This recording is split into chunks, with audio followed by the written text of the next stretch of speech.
wabarakatuh. Perkenalkan, nama saya Nugrahani Dwi Cahyaningrum dari kelas 641A05 dengan NIM 6423508. Di sini saya akan menjelaskan sedikit pengertian tentang falas, fungsi-fungsi falas, jenis-jenis falas, pelaku pasar falas, jenis-jenis transaksi falas, krus dan kautasi falas, serta struktur pasar falas.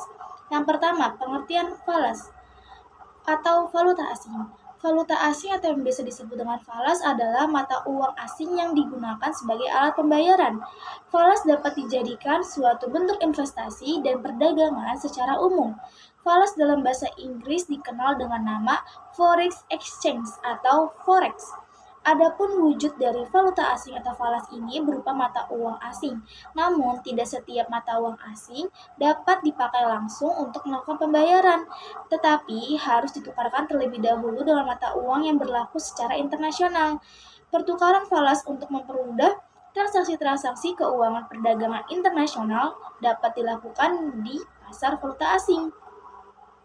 Mata uang yang sering dipakai sebagai alat transaksi disebut hard currency, yaitu mata uang yang nilainya kuat dan relatif stabil serta mengalami apresiasi terhadap mata uang yang lainnya. Selanjutnya, ada fungsi-fungsi falas. Pada dasarnya, falas adalah mata uang yang memiliki peran yang cukup signifikan terutama dalam transaksi perdagangan dunia atau internasional. Fungsi yang pertama ada sebagai alat tukar yang sah digunakan dalam transaksi internasional. Di samping dolar AS, beberapa mata uang asing yang umum dan populer dalam dunia falas yang pertama ada yen, Jepang, euro, dan dolar Australia. Fungsi yang kedua, menunjang perdagangan internasional karena digunakan sebagai alat pembayaran yang sah dan diakui di seluruh dunia. Falas dapat digunakan untuk menunjang perdagangan internasional secara keseluruhan. Fungsi yang ketiga, mengendalikan kurs mata uang asing. Ini fungsi yang sangat berperan penting dalam mengendalikan kurs mata uang. Kurs mata uang biasanya bersifat fluktuatif, sehingga pemerintahan biasanya akan menggunakan falas untuk menstabilkan nilai tukar mata uang pada negara tersebut. Selanjutnya ada jenis-jenis valuta asing atau falas. Dibedakan menjadi dua kelompok, yaitu valuta asing fisik dan valuta asing non-fisik.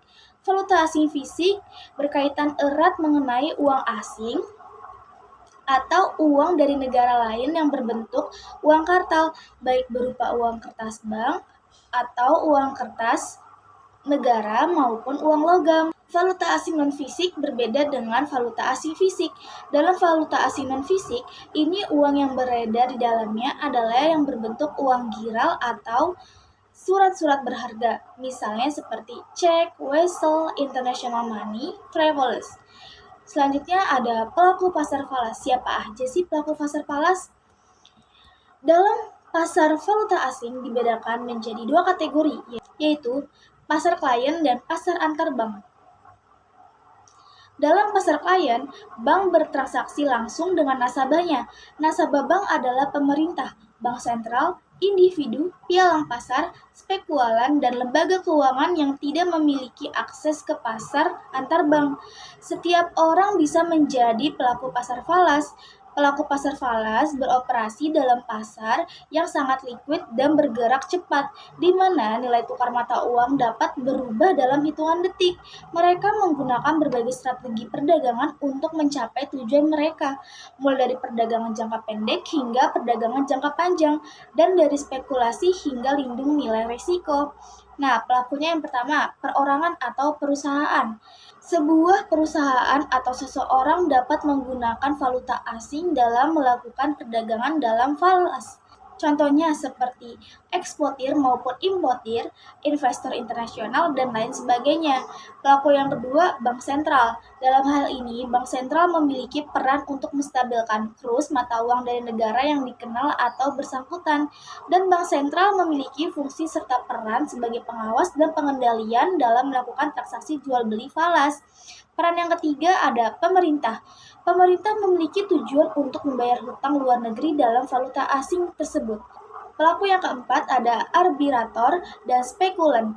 Dalam arbitrator dan spekulan ini umumnya ialah orang-orang yang mengeksploitasi perbedaan pada kurs mata uang asing. Yang kelima, Ada dealer atau market maker. Dealer memiliki fungsi sebagai pihak yang dapat membuat pasar menjadi bergairah dalam pasar uang. Ada pelaku yang keenam, pialang. Pialang merupakan orang yang memiliki fungsi sebagai perantara untuk mempertemukan antara permintaan dan penawaran terhadap mata uang tertentu. Kalau kita berbicara tentang pasar, di dalam pasar ini pasti ada transaksi. Berikut jenis-jenis transaksi pada pasar falas. Yang pertama, transaksi spot adalah jual beli mata uang dengan penyerahan dan pembayaran antar bank yang akan diselesaikan pada 2 hari kerja. Penyerahan dana dalam transaksi spot dapat dilakukan dalam beberapa cara. Yang pertama ada value today atau value thought, yaitu penyerahan dana yang dilakukan pada hari yang sama dengan tanggal diadakannya transaksi. Cara penyelesaian ini juga disebut someday settlement atau cash settlement. Cara yang kedua ada value tomorrow atau value tom, yaitu penyerahan dana yang dilakukan pada hari kerja berikutnya atau hari kerja setelahnya diadakan kontrak atau one day settlement. Cara yang ketiga ada value spot, yaitu penyerahan yang dilakukan 2 hari kerja setelah tanggal transaksi. Transaksi yang selanjutnya ada transaksi forward atau yang juga disebut transaksi berjangka. Pada prinsipnya adalah transaksi sejumlah mata uang tertentu dengan sejumlah mata uang lainnya dengan penyerahan pada waktu yang akan datang. Terus ditetapkan pada waktu kontrak dilakukan, tetapi pembayaran dan penyerahan baru dilakukan pada saat kontrak jatuh tempo. Transaksi forward ini biasanya sering digunakan untuk tujuan hedging dan spekulasi. Hedging akibat terjadinya perubahan kurs.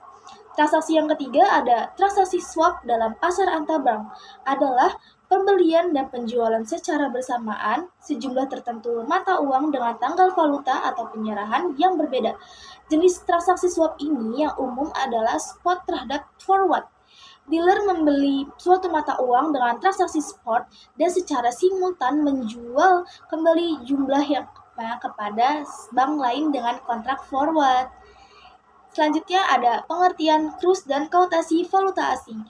Kurs valuta asing adalah nilai tukar uang suatu mata uang yang digunakan dalam mata uang lain, sedangkan kautasi merupakan suatu pernyataan persediaan melakukan transaksi jual beli falas pada suatu kurs yang diumumkan. Kautasi ini dapat dilakukan dengan cara langsung atau direct quotation, yaitu cara penentuan kurs suatu mata uang di mana satu mata uang asing digunakan untuk menilai mata uang lokal. Oleh karena itu, menurut metode direct quotation, unit mata uang asing senantiasa tetap terhadap mata uang lokal. Tidak hanya cara itu saja, namun juga ada cara tidak langsung atau indirect quotation dan USD quotation. Tidak langsung atau indirect quotation ini berdasarkan indirect quotation merupakan kebalikan dari direct quotation tadi, yaitu penentuan kurs di mana unit mata uang lokal digunakan untuk menilai mata uang asing. Dalam indirect quotation, unit mata uang lokal selalu tetap terhadap mata uang asingnya. Dan USD quotation dalam transaksi falas internasional disajikan sebagai mata uang referensi dalam penentuan kurs mata uang asing lain. Berikut ada struktur pasar valuta asing. Berdasarkan buku ekonomi moneter, struktur pasar valuta asing merupakan perkembangan dari fungsi bank komersional, yaitu membantu nasabah dalam melaksanakan perdagangan internasional. Jika pasar valuta asing ditinjau dari segi struktur pasar, maka struktur pasar valuta asing merupakan contoh struktur pasar persaingan sempurna, karena di pasar ini terdapat banyak penjual dan pembeli dari suatu produk yang homogen. Perdagangan valuta asing global dibagi menjadi 3 segmen utama, yaitu zona Asia Australia yang terdiri dari Sydney, Tokyo, Hong Kong, Singapura, dan Bahrain, dengan waktu mulai dari 07.00 sampai 14.00 WIB. Zona Eropa yang terdiri dari Zurich, Frankfurt, Paris, Brussels, Amsterdam, dan London dengan waktu mulai 13.00 sampai dengan 23.00 WIB. Selanjutnya ada zona Amerika Utara yang terdiri New York, Montreal, Toronto, Chicago, San Francisco, dan Los Angeles dengan waktu 19.00 sampai dengan 04.00 WIB. Sekian dari saya. Mohon maaf apabila ada kesalahan kata. Wabillahi taufiq walhidayah. Wassalamualaikum warahmatullahi wabarakatuh.